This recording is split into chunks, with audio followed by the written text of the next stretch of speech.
Tata na.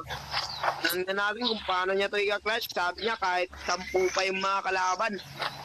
Ipaplan niya na nga yung bomba, pero hindi niya pa talaga ipaplan kasi ipaplan niya mamaya. Kung ako sa kanya sa gilid niya pinlan para nakikita niya. Kaya sabi niya, subukan mong pumunta dito, patay ka sa akin man.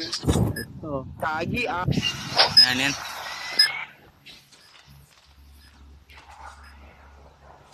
Nakakabahan ako ah.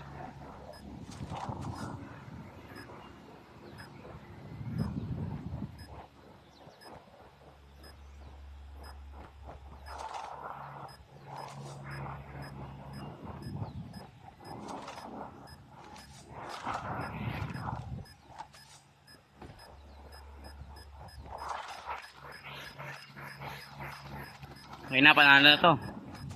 Easy.